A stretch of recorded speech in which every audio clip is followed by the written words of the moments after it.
Hello and welcome back to my YouTube channel. I hope you're enjoying my content. This video is actually amazing video because I'm in a good spirit because I turned 30 and I feel like this whole channel is just coming together because this is a great way to follow my journey, me being in my 30s, and I'm more than happy to document most of the stuff and get to know each other even more. I've started to talk about things that I've learned in my 20s and I would like to continue with this video, and I will talk all things body because the math is not mathing. Well, don't tell Chunks because Chunks wants us to speak a certain way. Do you know what I mean? Because we're tapped apparently, we're expressing ourselves in a certain way and he or they are not happy. Mind your business.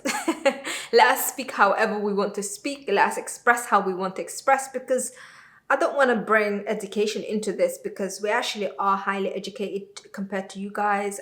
We know how to go to these places. We excel in so many different fields. So if we want to say the math is not mathing to talk to one of our girlfriends, then who are you to question that? Especially when you capitalized speaking in certain way, these podcast influencers or these YouTube people, especially the men, they wear their tracksuit bottom and speak slang, and they capitalize that. They have their own lingo, but then when the women want to do the same thing, or when the women want to come up with a new lingo, or like they have their own way of expressing, you have a problem with that. Like, mind your business, continue securing your money from Spotify and mind your business and let women speak how they want to speak, because you're not speaking at the Queen's English yourself. So respectfully, Chunks and that little clique, mind your business. Anyway, so let me go back to what this video is about. This video is all about how I have reacted to my body changing in my 20s,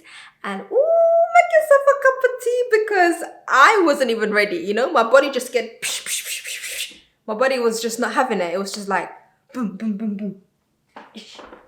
Dun, dun, dun, dun, dun, dun. Like, I was just not ready. And this is the girl who hardly changed size, right? For me, it was more of a skin. So obviously, as you guys know, your body changes in your 20s and in your 30s and in your teens. Listen, when you're a woman, your body just is constantly changing. I wish they gave me the memo. I wish they told me that things will change. Things are not going to be the same. Because figuring it all out in the process was crazy, For me, like size-wise, I haven't actually changed much, but it was the pressure, growing up in my early 20s, being skinny was admired, like being super, super skinny. I was extremely skinny by default. I'm a small person. I'm literally 5'1". So that whole thing was just crazy because girls were expected to be a certain like figure and blah, blah, blah. And then the whole big bum, small waist hype came. And then there's the BBL situation. It's never ending trends to keep up with. But also there's skin gurus as well, what to do with your skin and what to eat and what to do. And it's just so overwhelming. For me personally, like, I didn't struggle in terms of like body issues, but it was more of skin, like getting acne. My skin was constantly changing as well. Also my period as well was just like inconsistency within the period as well. Extreme pain as well, like during my period. It's just mad. It's mad. What the hell? And anyways, for me, size-wise, it was okay, but it's just like seeing the people around me watch their body change and not being like, no one ever actually said to me, hey, like, things happen in your 20s, like you will not be the same size, your skin is going to react to certain things change. Nobody said that to me, and I think I just figured out on the way. And I feel like there's just so much pressure to look good. There's the whole social media of like filter, their body's like snatched or everything, and you're just like, do I look good enough? Like, is this what I should be looking? But I was very lucky because of the Taco Network space that I run. I was able to connect with other women. So for me, I personally would say, like, you are perfect just the way you are. And there's a new social media trend every single 4-5 years. And it's almost impossible to keep up. Almost impossible, because One minute they want us to have a big bum and a small waist and like tiny, tiny ass snatched from the top and then big from behind, and then 2-3 years later they want you to be like extremely looking like Victoria Beckham, so at this point the math is not mathing. Like, what do you want us to do, and also language is very, very important. I feel like growing up in my 20s, the way Black women were commentated, like even in sports, if you watch tennis, if you watch football, if you watch boxing, like whatever you do, the way our body is described is like beast. She's a beast. She's a strong woman. I don't want to be strong. How about that? Like, and ironically, those descriptive words are not used against the other demographics. That's just specifically used for Black women. You're a beast, you're strong, have thighs and this and that. To the extent now I just watch stuff mute. If I'm watching sports, I like to watch it mute because they're chatting too much and it's mainly negative stuff. So I would like to enjoy the sports and just mute it because it's this unnecessary comments that are dropped, So yeah, like our body is constantly being discussed, and we had the whole Kardashian people who just capitalized on like, body stuff, especially Black women body. I'm joking. But yeah, I think in my 20s, for me personally, I just struggled more with acne. I think to get an acne in my early 20s was just crazy. It's just weird as well, random timing, and I was just like, what is happening?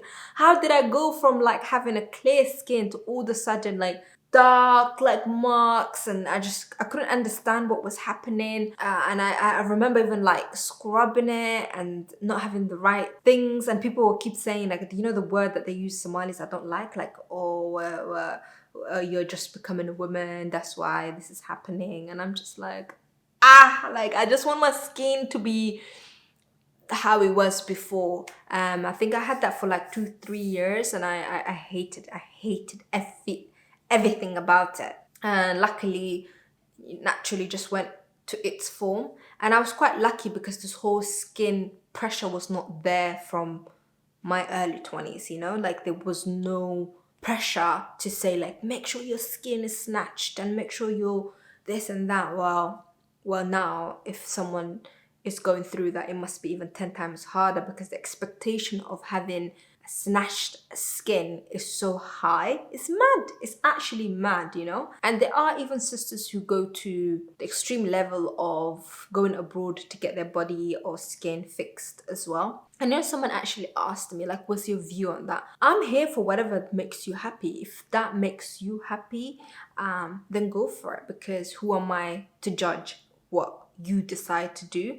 But I do know the most extreme surgery is the bum one. That one is quite dangerous. I definitely would say stay away. That can kill you and it's not worth it. And the procedure is very, very dangerous. So if you want to do anything cosmetic, just make sure that you do your research. Some of these countries are exposed for capitalizing these things, and women do die from cosmetic related stuff, especially to get their bum bigger. That one is one of the most dangerous one. But yeah, it's really not easy being a woman. Like, what do they want us to do? Like, you want skin perfect, body perfect, everything perfect. It's almost impossible. One thing that kept me going with my body, because being small, people do say, oh, you look like a child, or people do mind what you have to say as well. Oh, look, you're so tiny. But I do have tall girl energy. And I want to stop saying that I have a tall girl energy, because no, I just have London energy, to assume someone is short and then they have like some sort of issues, it's just weird. So now I don't even say I have tall girl energy. I literally say, yeah, why did you assume that I was extremely tall? I'm not tall. I'm just short, I'm just Kevin Hart short. Yeah, I am. So yeah, I am the shortest out of all my friends. I think my friends are usually 5'7" and above. I'm always wearing heels because, listen, my friends are like this to me. When they chat to me, they're literally like, ow. They're like this. They're like, hey, Lovin, how are you today? Which is annoying because sometimes you want to speak to them in level service and you just want to express how you feel. But imagine I'm trying to catch my friend slipping and this is how I'm doing. I'm like, listen, yeah, I didn't like how you spoke to me the other day, you know? It just, I'm not gonna lie, I was insecure about that when I was about 15 to 17. It just hit me a little bit, knocked me out a little bit because I was like, why am I so tiny? And some of my friends are like nearly 5'9", you know? And to be 5'1" when your friends are 5'9" or 5'7" minimum, it's just like, bruh.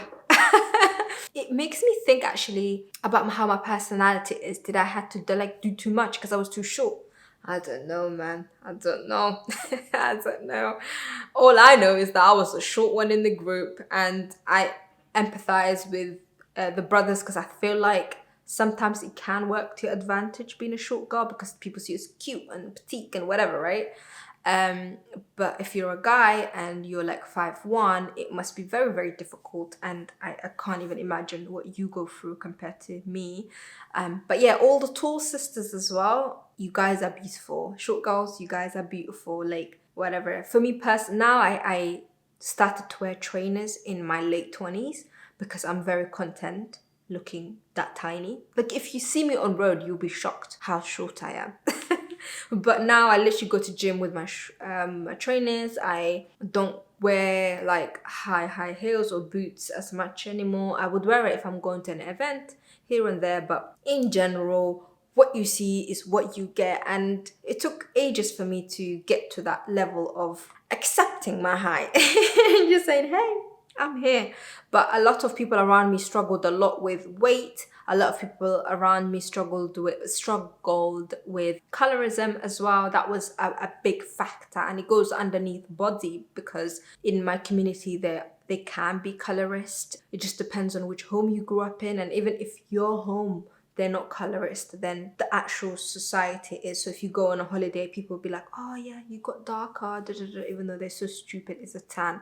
And it would disappear after a few months, but they comment on those things, you know? And colorism is an actual issue in our community. And a lot of girls that I did encounter with struggled with colorism, and it affected their confidence, and it made them think that they're not beautiful because the community or people made comments, you know? And I'll never forget how impactful that conversation was growing up, because it's just dismissed in our community. We think we're not colorist, or we are very above that. Somalis are black. Like, why would you think, well, no, we don't care? That's a lie, because I've seen family members be colorist. I've seen even ex-friends that have experienced colorism to the level where you'll be disgusted. Like thinking about it gives me goosebumps, because it was that bad, you know, how horrific the experience was. And it just makes you think of like, what kind of world are we living in, you know?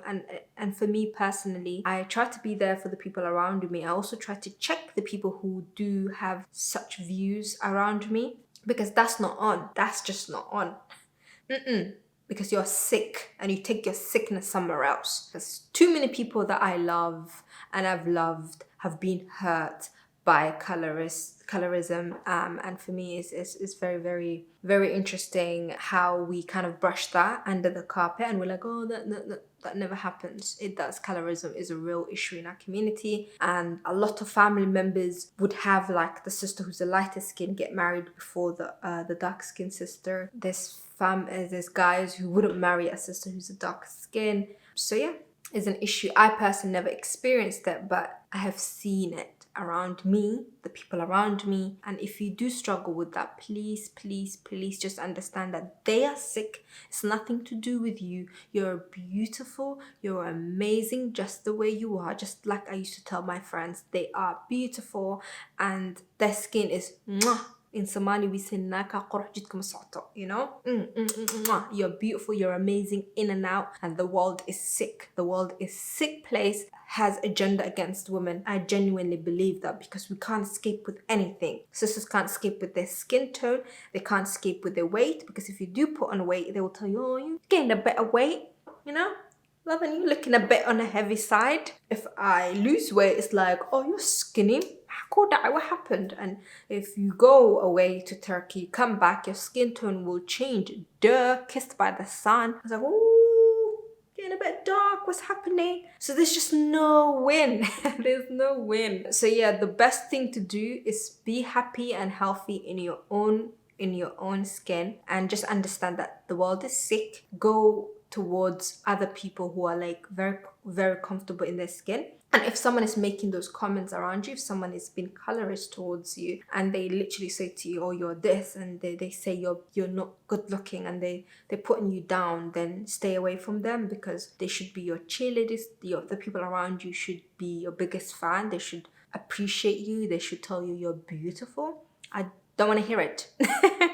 They should tell you you're beautiful. They should tell you you're amazing. They should put nothing but positive. If they are doing it subconsciously hurting you, then you have to tell them, hey, I don't appreciate that, you're hurting me, and this is how I feel. I genuinely believe that you should express yourself and tell them, I'm not happy with this, and then see what they say. If they accommodate and they change, then amazing, alhamdulillah. If they don't, then you remove yourself from that situation, because subconsciously the person can hurt you without you not knowing, without them not knowing. So there's consciously hurting you by calling you names, cussing you out, all of that. And there's subconsciously hurting you, which is also as bad, but then you can hold that person accountable. So yeah, one of my biggest lessons was to hold people accountable for their actions. 1, to be confident and comfortable in my own skin, because Black women don't have it easy in this world. And 3, understand that my body is just going to continue changing, and I can't keep up. I literally can't keep up. To an extent, I'm just like, what's next? What is next? What are you going to give it to me this week? I've signed up for a football team so I can stay healthy, happy and fit, because I'm trying to keep up. I'm trying to keep up. Just understand that things change, body change. I'm trying to be active as much as I can, go gym, and yeah, that's what I am doing to tackle with the craziness around me. What are you doing to tackle the craziness around you? Yeah, I'm sending so much love. I'm gonna end this video here. I love you guys. I appreciate you. I hope you enjoyed this content, and I can't wait to have a little chitty chat next Monday. And make sure you subscribe, and I can't wait to celebrate and hit 1,000 subscribers, because the day I hit, I'm gonna give 2 videos a week. That's what I'm gonna do, I promise. Some of you watch my videos without subscribing. Can you pretty please subscribe, share, comment and like, and I will see you guys next week. Have a lovely day.